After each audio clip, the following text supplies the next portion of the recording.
जब भक्ति मार्ग पर चल पड़ते हैं घना सामान धर के सिर पर नहीं चला जाता है, ये परंपराएं हटानी पड़ेंगी।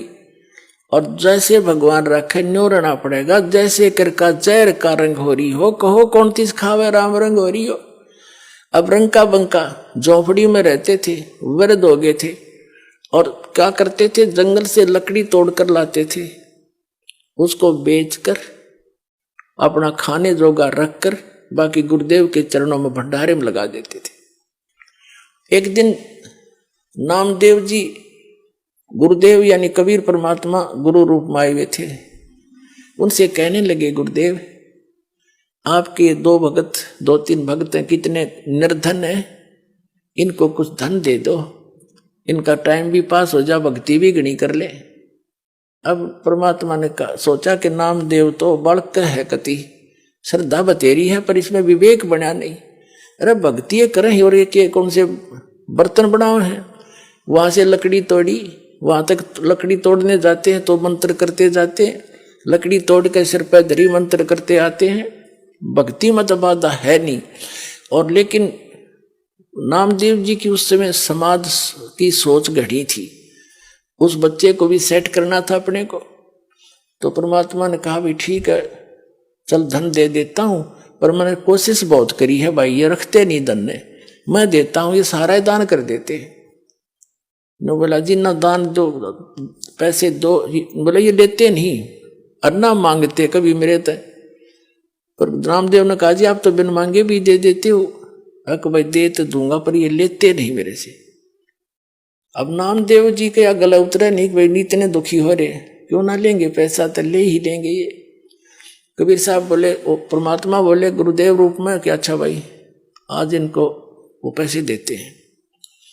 गहने ले लिए, गहने आभूषण सोने के चांदी के अच्छे 2-3 किलो एक थैले में लेके नामदेव और गुरुदेव दोनों उस रास्ते में खड़े हो गए, झाड़ के आड़ में ओट में, जिससे वो दोनों रंका और बंका लकड़ी तोड़कर लाते थे। अब रंका तो आगे चल रहा था, बंका थोड़ी पीछे रह गई थी। थोड़ी फैसला था अपने सफर में थोड़ा बहुत, यानी 100-200 फुट का। तो उससे परमात्मा ने क्या किया कि जिस रास्ते से वो आ रहे थे वहां पर वो आभूषण डाल दिए और उस झाड़ के पीछे जाकर दोनों छुप गए। अब आगे आ रहा था रंका, उसने देखा गहने पड़े हैं, और औरत जो है गहनों को देखकर लालच में आ जाती है, कहीं बंका अपने कर्म ना बिगाड़ ले। उसने पैर के साथ उस पर मिट्टी डालनी शुरू कर दी, सिर पर लकड़ी थी, पैर से रेता डालना शुरू कर दिया। अब बंका ने देखा मेरे पति रुक कैसे गए, कोई पैर में क्या हो गया इनको। उन्हें ध्यान से देखा ये तो आभूषणों पर मिट्टी डाल रहा है। वह भी समझ गई इस बात ने। वो कहने लगी कि चलो चलो आगे, क्यों मिट्टी पर मिट्टी डाल रहे हो, आगे चलो। अब दोनों छोड़कर आगे चले गए अपना। तो परमात्मा बोले नामदेव देख लिया तने, ना लेते मैं क्या करूं भाई। अपने आत्माओं एक दिन क्या हुआ, सत्संग चल रहा था, गुरुदेव सत्संग फरमा रहे थे और रंका और बंका दोनों पति पत्नी सत्संग में विद्यमान थे, चर्चा चल रही थी। अकेली लड़की घर पे थी, झोंपड़ी में बाहर बैठी थी चारपाई पे वृक्ष के नीचे। झोंपड़ी में आग लग गई, सारे कपड़े वपड़े वो सारे जल जला गए। लड़की भागी आई, अब पिताजी माताजी क्या हो गया, आग लगी झोंपड़ी में, सारा कुछ स्वाह हो गया। बेटा और के बच गया, एक चारपाई बच गई, बाहर रखी थी, मैं बैठी थी।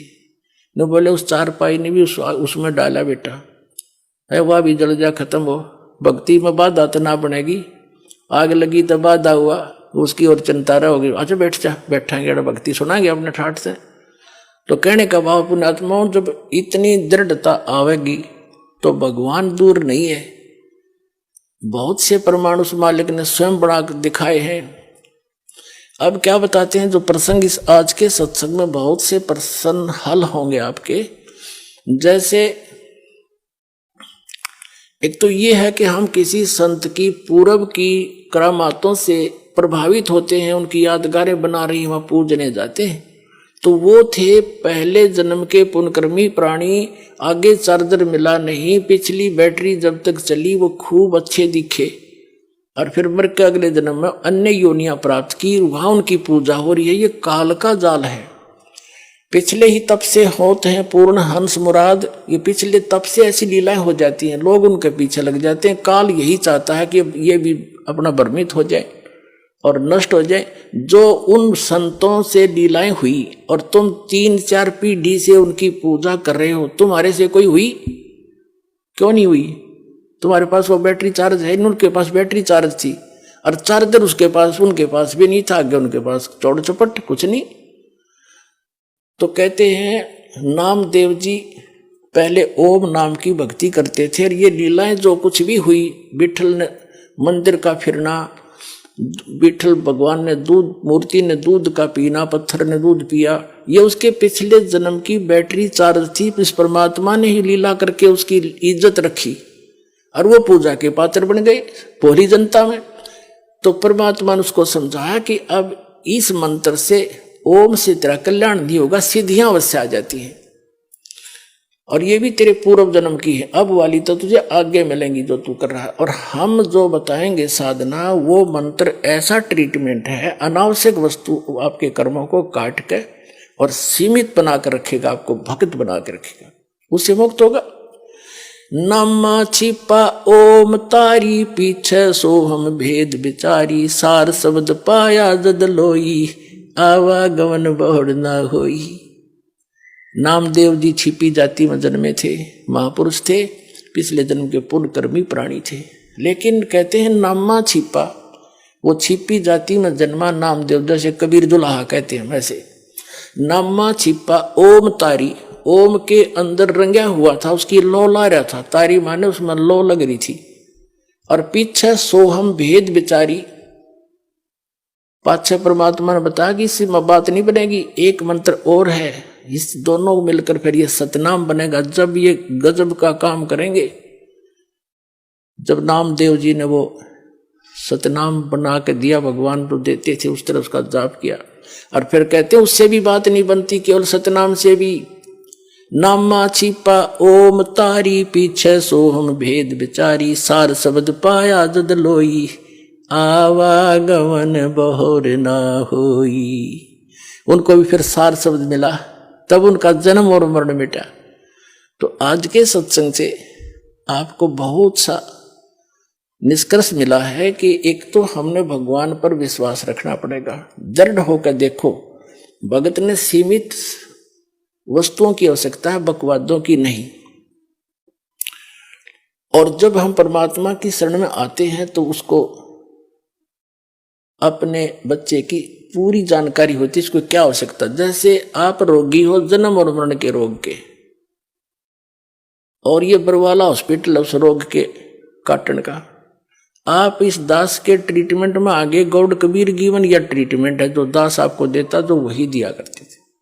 तो डॉक्टर के पास ऑपरेशन में जब होता है, ऑपरेशन थिएटर में या ट्रीटमेंट में, डॉक्टर ही बताता है ऐसे करना, ऐसे ना करना। तो और फिर मरीज अपनी चलाता है, तो उसने मरना है, फिर मर। कबीर साहब कहते हैं औखद खावे पत्थर है, और तब होवे उपचार, यानी औखद औषधि ले और पत्थर है, यानी वो ऐसी चीज नहीं खावे, यानी जो मना कर रखे खाने के लिए वो वस्तुएं नहीं खावे, और पत्थर है यानी परहेज रखे, और तब उसका ट्रीटमेंट होगा। और फिर डॉक्टर को क्या पता नहीं इसको किस चीज की आवश्यकता है, 1 मिनट में इंजेक्शन लाओगा और सारी रिकवरी कर देगा। तो आपको जब आप इस परमात्मा की शरण में आ गए, तो आप जी ने फिर ये चिंता, ठीक है अपना दुख तो बता सकते हो, मुझे ये तकलीफ है, डॉक्टर को बताना तो पड़ता है, फिर काम उसका है, उसको कैसे ठीक करना है। अब कौन से को पहले करना है। जैसे कोई एक्सीडेंट हो गया बालक, और उसका टांग टूट गई, और एक जगह से ब्लड घड़ा पर गिर रहा है। अब ब्लड निकलने का दर्द तो है नहीं, और टांग की टूटे हुए का घना दर्द चल रहा है, मर गया, हाय मर गया। लेकिन वो डॉक्टर उसके उस मर गया पर ध्यान नहीं देगा। वो उसने देखेगा ये खून कहाँ से रिस रहा, पहले उसका ऑपरेशन करेगा। इतना रोलन दे थोड़ी देर, जब उस मर गया की तरफ ध्यान देगा तो उसकी जान सचमुच मर जाएगा। इतना पीड़ा है। तो पुण्यात्माओं, आप यहाँ आए हो, आपको कोई भी भयंकर कष्ट दिखाई दे रहा है और वो अभी तक मालिक ने नहीं निवारण किया है, तो ये सोचना कि आपका कोई और भयंकर कष्ट है जो आपका जान लेने वाला है, उसको टालने के लिए आपका प्रयत्न किया जा रहा है। उसने 2 दिन पीछे कर देंगे। तो आप विश्वास करना इस मालिक पर, अपनी ना चलाना।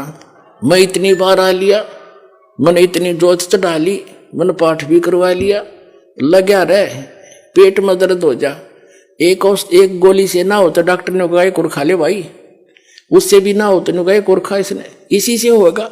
तो जो आप कर रहे हो दान पुण्य सेवा से मन, इसी से राहत होंगे, नहीं हो तो और मन डारे।